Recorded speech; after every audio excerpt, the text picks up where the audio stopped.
बिहार शरीफ विधानसभा क्षेत्र के जो हमारे वासी हैं, प्यारे वासी हैं, आदरणीय अभिभावकगण हैं, युवा साथी हैं, माताएं हैं, बहनें, उनसे आज मैं बेबाक कुछ बात करना चाहता हूं और किए हुए कार्यों को बताना चाहता हूं। बाकी निर्णय तो आपके हाथ में है।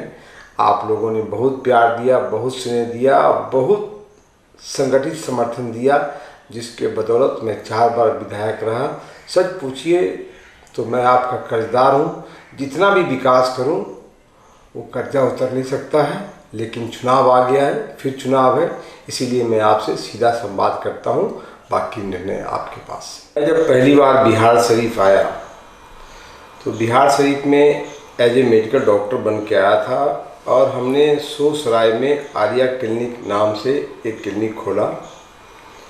हमारा शुरू से एम था कि गरीबों को मदद करना, सेवा करना, और सेवा की भावना से ही हमने प्रैक्टिस शुरू किया। शनिवार रविवार को गरीबों को हम फ्री में चिकित्सा करते थे और उनको दवाई अगर ज़रूरत पड़ता था तो हम अपने पैसे से दिलवाते थे।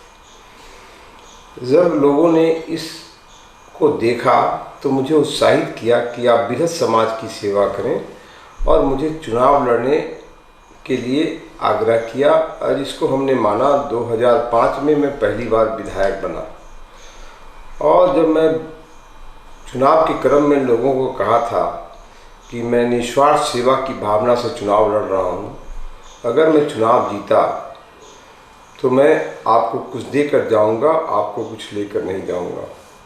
और जब मैं विधायक बना तो हमने अपने क्षेत्र को बिना भेदभाव के, बिना गरीब अमीर का भेदभाव किए हुए विकास करने का भरपूर प्रयास किया और सफलता भी प्राप्त की। आज जो आप बिहार शरीफ देख रहे हैं, अगर 2005 के पहले का बिहार शरीफ देखेंगे तो उसमें आसमान ज़मीन का अंतर है।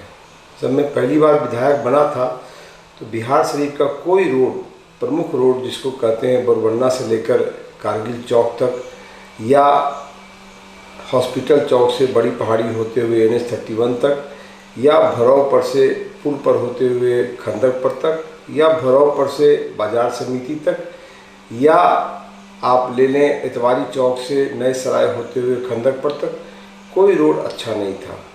और नालंदा कॉलेज के बगल वाला जो बारादरी रोड जाता है उसकी तो इतनी हालत ख़राब थी कि 1 कमर का गड्ढा हुआ करता था।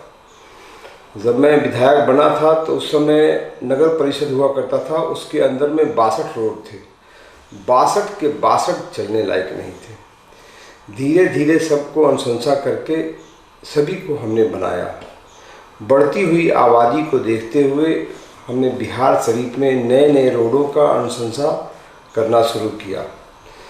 अगर आप उसकी गिनती करेंगे तो मैं आपको बताऊं, मुगल कुआं मस्जिद के बगल से जो रोड निकला है, कराली रोड जिसको कहते हैं, सोसराय कराली रोड, वो पुल के साथ उसकी अनुशंसा हमने ही किया था। सोसराय में पहले छिलका हुआ करता था, बराबर बरसात में पानी चढ़ जाया करता था, उस पुल की अनुशंसा हमने ही किया था। अगर आप देखें तो छोगरा कॉलेज के सामने जो एक रोड बैंक रोड कहलाता है, उसकी अनुशंसा हमने किया था।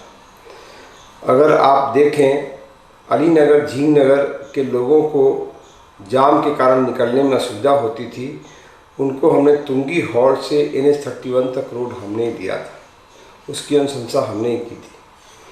फिर बनौलिया से लोगों को पीछे से निकलने के लिए, या महर पर के लोगों को शॉर्टकट बनौलिया होते हुए रेलवे स्टेशन जाने के लिए, बनौलिया से सकूनत होते हुए रेलवे ट्रैक के बगल में बिहार अस्थामा रोड तक रोड हमने ही दिया था। अभी जब मैं रहुई का विधायक बन गया तो ये जो मुगल कुआं से देख रहे हैं इमादपुर तक, बिहार रहुई रोड तक, ये नया जो रोड बना है उसकी अनुशंसा हमने ही की। उतना ही नहीं किया, जो लोगों ने सपने में नहीं सोचा था, पहाड़ के पीछे एक मामू भगना रोड है, 2005 में मैं चुनाव जीता था, 2006 में ही उसकी अनुशंसा कर दी थी, वो रोड की अनुशंसा हमने ही किया। उतना ही नहीं, ये जो आप पहाड़ देख रहे हैं, जिसको पहले बड़ी पहाड़ी और छोटी पहाड़ी कहते थे, मैं विधायक बनने से पहले जॉर्ज साहब के द्वारा वहाँ के पर्यटन मंत्री को मैंने बुलाया था 2003 में, और उनसे उसकी समीक्षा करवा के उनसे 1.25 करोड़ रुपया लिया था और उससे वहाँ का विकास शुरू हुआ। आप जो उस पहाड़ पर मंदिर देख रहे हैं वो निर्माण हमारे पिताजी ने बिहार शरीफ के प्रबुद्ध लोगों के सहयोग से कराया था। अभी भी जाकर आप उस मंदिर में जाएंगे तो उसमें हमारा नाम दिखेगा। जब मैं विधायक नहीं था 2005 के पहले, उस समय का आप मनी बाबा का अखाड़ा देखिए और अभी का मनी बाबा का अखाड़ा देखिए। वहाँ पे जितनी अनुशंसाएँ हुई है, चाहे तो तालाब का सौंदर्यीकरण हो, सीढ़ी का निर्माण हो, घेराबंदी हो, या आप देखें मनी बाबा का अखाड़ा का स्वरूप का नव निर्माण हो, चाहे वहाँ पे सामुदायिक भवन हो या जो भी निर्माण हो, कहीं न कहीं हमारा उसमें योगदान जुड़ा हुआ है और हमारी अनुशंसा के आलोक में हुआ है। उतना ही नहीं, शहर को और सुंदर बनाने के लिए जो आपने देखा है श्रम कल्याण केंद्र कैसा बंजर भूमि हुआ करता था, उसमें मुख्यमंत्री शहरी विकास योजना से 1 करोड़ 20 लाख रुपया देकर उसको हमने नवनिर्माण कराया ताकि शहर का सुंदरता और बढ़े। एक जगह हम फेल कर गए थे। अगर संजय अग्रवाल उस समय डीएम कुछ दिन और रहते तो सरकारी बस स्टैंड है, उसमें हम इंडोर स्टेडियम बनवा के रहते, लेकिन वो ज़मीन ट्रांसफ़र नहीं हुआ, इसीलिए वो नहीं बन पाया। इसका मुझे खेद भी है कि मैं शहर को एक चीज़ नहीं दे पाया जो हमारे मन में था। बाकी रहा गली नाली का निर्माण, तो वो तो मैं कराता ही रहता हूँ। लेकिन मैं एक बात बता दूँ, आज़ादी के 57 बरस बाद में चुनाव जीता था और बिहार शरीफ शहर में मात्र 17 उच्च प्रवाही नलकूप थे और उस 17 उच्च प्रवाही नलकूप में मात्र 5 कारगर थे, बाकी 12 का इंजेक्शन पावर बहुत कम था। हमारे पहले जो भी विधायक रहे होंगे गली नाली का निर्माण कराए होंगे, लेकिन कभी उन्होंने नहीं सोचा कि बढ़ती हुई आबादी को जल संकट से कैसे बचाएं। जब मैं विधायक बना तो धीरे धीरे अनुशंसा करके 2005 और 2015 के बीच में हमने 24 उच्च प्रवाही नलकूप का अनुशंसा किया। सरकार ने 2016 में 7 निश्चय लाया, जिसके अंतर्गत उन्होंने कहा हर घर में नल से जल देंगे। लेकिन जब मैं 2005 में विधायक बना था तभी मैं समझ गया था कि जल है तभी लोगों का कल होगा, जल है तभी कल है। इसीलिए हमने इन सारे बोरिंगों का अनुशंसा किया।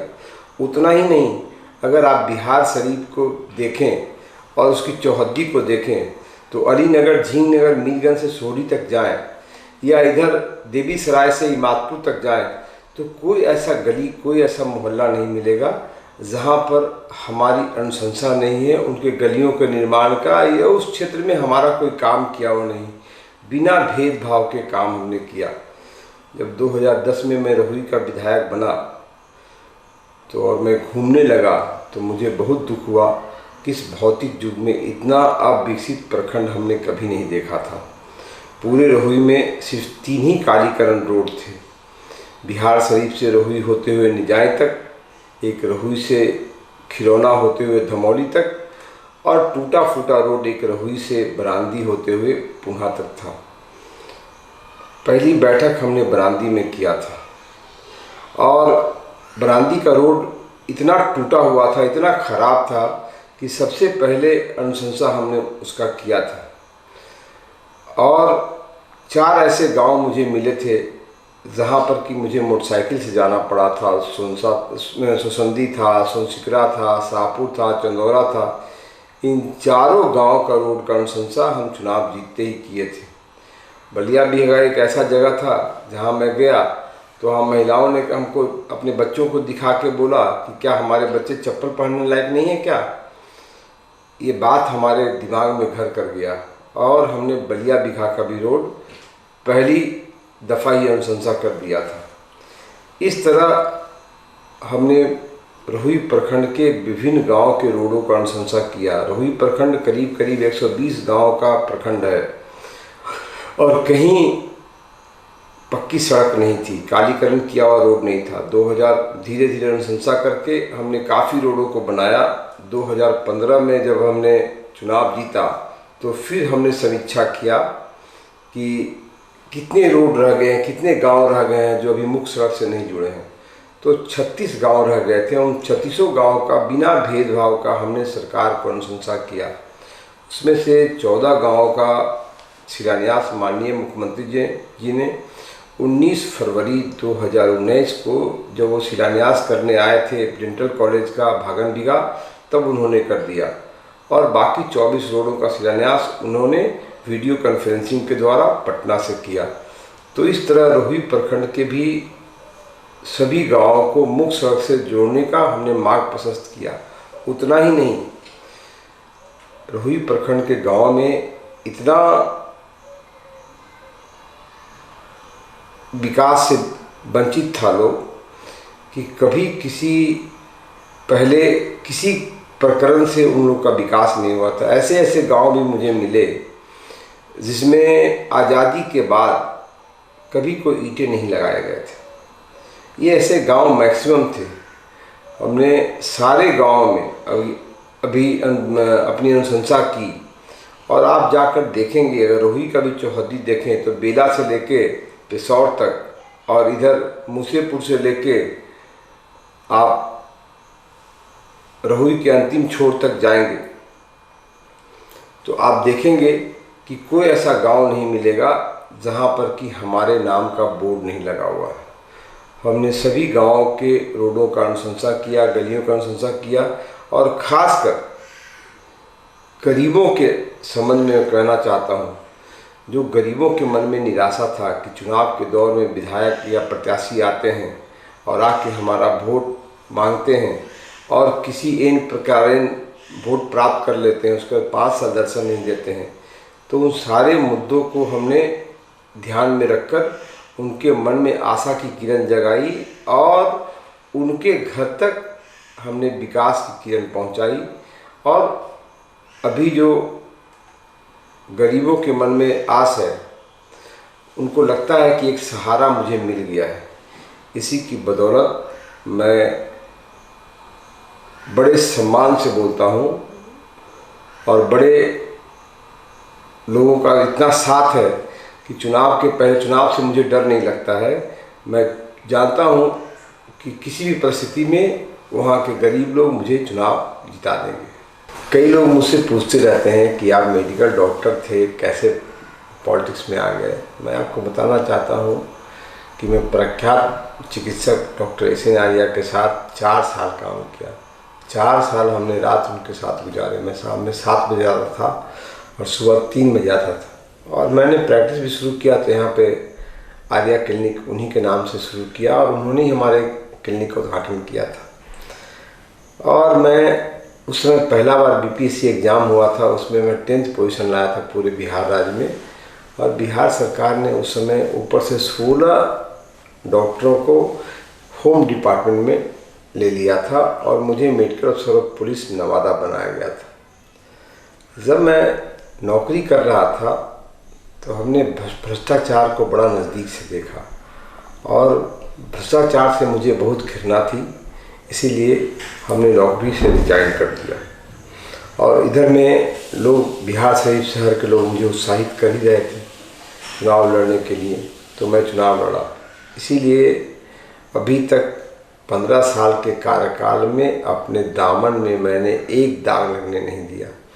हमने पूरी ईमानदारी पूर्वक काम किया और बिहार शरीफ शहर विभिन्न वर्गों का शहर है और विभिन्न वर्गों के लोग मुझे इतना प्यार करते हैं, इतना प्यार करते हैं। कोई ऐसा वर्ग नहीं है जिसका समर्थन मुझे प्राप्त नहीं है। कोई ऐसा, चाहे गरीब हो चाहे अमीर हो, सब लोग मेरे साथ रहते हैं, जिसके बदौलत मैं लगातार 4 बार चुनाव यहाँ से जीता हूँ। और मैं जानता हूँ कि मैं आगे भी चुनाव जीत जाऊँगा, क्योंकि लोगों का संपूर्ण सहयोग मेरे साथ रहता है और हमने निस्वार्थ सेवा किया है, बिना भेदभाव के सेवा किया है। हमने पूरे शहर को नहीं, पूरा देहात जो हमारे साथ जुड़ा हुआ है, रोही प्रखंड, सभी का विकास किया है। और लोगों को क्या चाहिए? लोग चाहते हैं कि मुझे ऐसा विधायक मिले जो बिना किसी भेदभाव के, बिना किसी हिचक के, जिससे हम मिल लें और हम काम करा लें।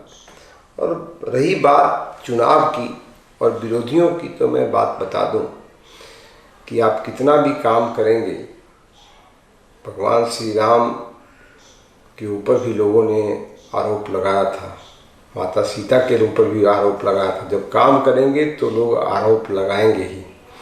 और जब विरोधियों को कुछ कहने को नहीं मिलता है, हमारे दामन में एक दाग नहीं है तो कुछ नहीं मिलता है, तो ये बोलते हैं कि वो बिहार शरीफ शहर में नहीं रहते हैं। अरे मैं शहर में नहीं रहता तो विकास कहाँ से कर देता हूँ? बिना जाने आप कहीं एक अनुशंसा नहीं कर सकते हैं। लोग साल 2 साल में जाते हैं, मैं तो पहले चुनाव जीतता हूँ और उसके तुरंत बाद समस्याओं की समीक्षा करता हूँ। पहले हम एक लिस्ट बनाते हैं, पहले हम चाहते हैं कि हम पूरे क्षेत्र में क्या क्या समस्या रह गया इतना काम करने के बाद, उसकी एक सूची बनाते हैं और सूची बना के काम करते हैं, तभी आगे काम कर पाते हैं। और ऐसे परिवेश में जब चुनाव आता है, 5 साल लोग कुछ नहीं बोलते हैं। जब चुनाव आता है तो ऐसे ऐसे लोगों को हायर किया जाता है जो हमारे ऊपर आरोप लगाते हैं कि आप शहर में नहीं रहते हैं, 6 महीना शहर में आते हैं। ऐसे ऐसे आरोप को हमने झेला है। हमारे पिताजी काफ़ी बीमार थे, 22 अक्टूबर से ही बीमार थे। 5 दिसंबर से तो आईसीयू में ही लगातार थे, 21 जनवरी तक। उस समय भी लोगों ने काफ़ी आरोप लगाया, मुझे बहुत अंदर से पीड़ा भी हुई, लेकिन मैं झेलता रहता हूँ, क्योंकि राजनीति में होता ही है। अगर आरोप नहीं लगाएंगे, तो हमारे ऊपर इस तरह का आरोप नहीं लगाएंगे तो हमें कमी क्या पाएंगे? हमें कोई कमी ही नहीं है। इसीलिए इस तरह का आरोप से मैं घबराता नहीं हूँ, मैं डरता नहीं हूँ। और जनता भी जानती है, पब्लिक भी जानती है कि ये जो आरोप गठित कर रहे हैं ये सभी विरोधी हैं। और विरोधियों को समझना चाहिए कि मैं 4 बार उनको पछाड़ चुका हूँ। मैं आपको बताऊँ, एक वाकया बताता हूँ। जब प्रधानमंत्री जी ने स्वच्छता अभियान लाया तो हमने लोगों को उत्साहित करने के लिए एक अनुसूचित जाति का मोहल्ला चुना कि वहाँ से मैं अगर स्वच्छता अभियान का शुरुआत करूँगा तो लोगों में उत्साह जागेगा और हमारे शहर के, हमारे विधानसभा के लोग स्वच्छता अभियान को चलाएंगे। तो हमने चुना महल पर का खैराबाद। जब हमने खैराबाद चुना, हमने झाड़ू लगाना शुरू किया तो फेसबुक पे एक कमेंट आया लोगों का कि डॉक्टर साहब को झाड़ू भी पकड़ने नहीं आता है। तो हमारे एक कार्यकर्ता ने कहा, 4 बार शहर में झाड़ू लगा दिए तुम लोग को, अभी तुमको समझ में नहीं आ रहा है कि झाड़ू पकड़ने आता है कि नहीं? तो इस तरह मतलब ऐसे ऐसे कमेंट लोग करते हैं। विरोध करने का तरीका जो है ना, मतलब अपनाते रहते हैं कि कैसे अब विरोध करें। अभी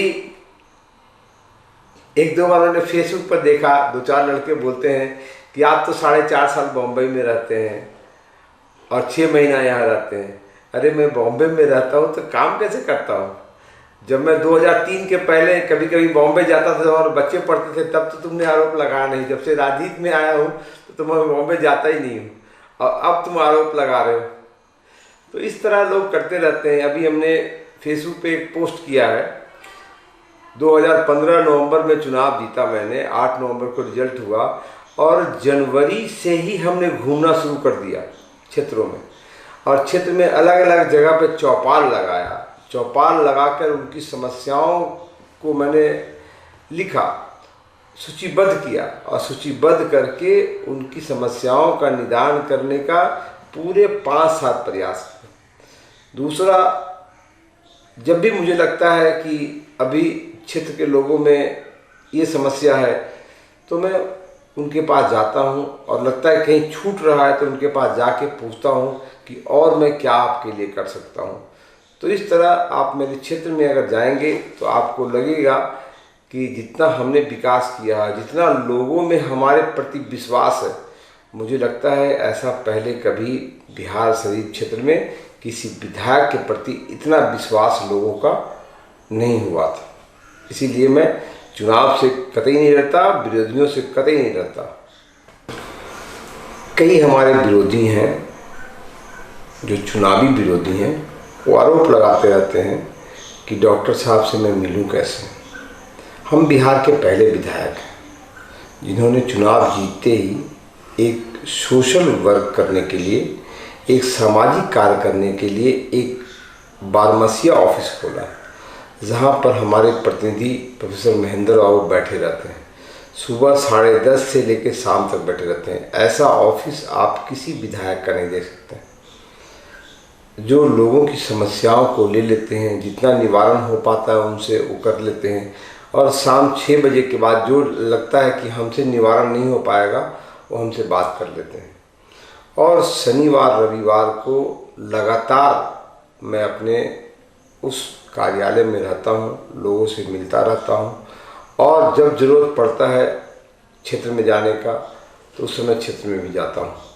लेकिन फिर भी जो लोग मिलना चाहते हैं वो तो आते हैं, लेकिन जो विरोध करना जानते हैं, जो विरोध करना चाहते हैं, वो बस इसी को विरोध करते हैं कि डॉक्टर साहब से मिलूँ कहाँ। अरे मेरा अकेला मैं इकलौता विधायक हूँ पूरे बिहार राज्य में जिसका एक सामाजिक कार्य के लिए ऑफिस है, और हमसे मिलने में कोई कठिनाई नहीं है। अगर गरीबों से पूछेंगे, गरीब लोग इंटरव्यू भी देते हैं कि ऐसा सरल विधायक कोई नहीं है। देखिए, बिहार शरीफ के लोगों ने मुझे बड़े प्यार से, बड़े स्नेह से लगातार 4 बार जिताया, 4 बार यहाँ का विधायक बनाया, मुझे एक एक वोट देकर शक्तियों को प्रदान किया, लेकिन उन शक्तियों को कभी हमने अपने स्वार्थ में नहीं लगाया। दूसरा, मुझे विधायक बनाया, लेकिन हम 15 साल तक विधायक बन के नहीं रहे, उनका बेटा, उनका भाई बन के रहे। आज तक शहर का कोई व्यक्ति नहीं कह सकता है कि हमने उनसे ऊंची आवाज़ में बात किया या नज़र उठा के हमने उनको देखा, उनकी तरफ देखा। हाँ, एक मेरी आदत है, अपराधियों का मैं पैरवीकार नहीं हूँ, अपराधियों को मैं साथ नहीं रखता हूँ।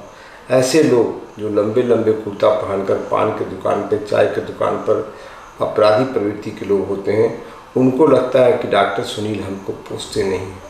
ये तो जीवन का मेरा अंग कभी हो ही नहीं सकता है, मैं कभी नहीं पूछूंगा। ऐसे लोग हमारा विरोध करते रहते हैं कि डॉक्टर साहब मिलते नहीं हैं। अरे मैं आपसे कैसे मिलूँ? ऐसा है, ससरंग से लोगों का संस्कार जाना जाता है, आपसे मिलूंगा तो हमारा भी संस्कार खराब हो जाएगा। इसीलिए मैं आप लोगों से नहीं मिल सकता, अपराधियों से नहीं मिल सकता। बिहार शरीफ के लोगों ने तो आरजेडी का शासनकाल भी देखा है, वो 15 साल भी देखा है, और वो 2000-2005 के बीच का आरजेडी का शासनकाल भी देखा है। क्या उपद्रव होता है आरजेडी के शासनकाल में, चाहे विधायक किसी वर्ग का हो। अगर आरजेडी का शासनकाल होता तो क्या उपद्रव होता है, किस तरह हमारी माताएं बहनें रोड पर चल नहीं पाती हैं, शाम 5 बजे घर जाना पड़ता है। ये तो बाज़ार के लोग जानते हैं, और ख़ास के सोसराय के तो लोग भली बात ही जानते हैं कि सोसराय में क्या होता था। और पूरे बिहार शरीफ में जो घटनाक्रम होता था, बच्चे घर से निकले तो माताएं आशा देख रही है कि पता नहीं समय पर हमारे बच्चे आएंगे कि नहीं। पति घर से निकला तो पत्नी आशा देख रही है कि पता नहीं पति हमारे घर पे वापस आएंगे कि नहीं। बेटियां घर से निकली तो लोग आशा देखते रहते थे, कहीं बेटियां अपराधियों का शिकार ना हो जाए, कहीं उसके साथ कोई अनर्थ ना हो जाए, अनहोनी ना हो जाए। इस तरह का प्रकरण बिहार के लोगों ने पूरा 15 साल देखा है, और बिहार शरीफ के लोगों ने तो स्पेशली उन गुंडों का उपद्रव देखा है जो आरजेडी के शासनकाल में होता था। इसीलिए अब मैं जानता हूं कि बिहार शरीफ के लोग एक भी वोट राष्ट्रीय जनता दल को देने वाले नहीं है, चाहे किसी वर्ग का कैंडिडेट आया, उससे कोई मतलब नहीं है। हमने अपनी सारी बातें आपके बीच रख दी हैं। विरोधियों का काम है भ्रम फैला के लोगों को गुमराह करना। ये आपका काम है कि आप किस तरह इसको लेते हैं। आपसे इतना ही अनुरोध है कि भ्रम के जाल में न फंसें, आप सच्चाई के तरफ जाएं, अपने क्षेत्र के विकास की ओर जाएं, और जब तक जात पात से उठकर बिहार आगे नहीं बढ़ेगा तब तक बिहार विकसित नहीं करेगा। इसीलिए मैं आप लोगों से आग्रह करता हूं, चुनाव आ गया है और मैं एनडीए का प्रत्याशी हूं। नाम तो मेरा आप जानते हैं, डॉक्टर सुनील कुमार है, और कमल का फूल है, जो नरेंद्र मोदी का कमल का फूल है, वही हमारा निशान है। आप लोगों से हाथ जोड़कर आग्रह करता हूँ कि कमल के फूल का बटन दबाएं और नरेंद्र मोदी के हाथों को मजबूत करें।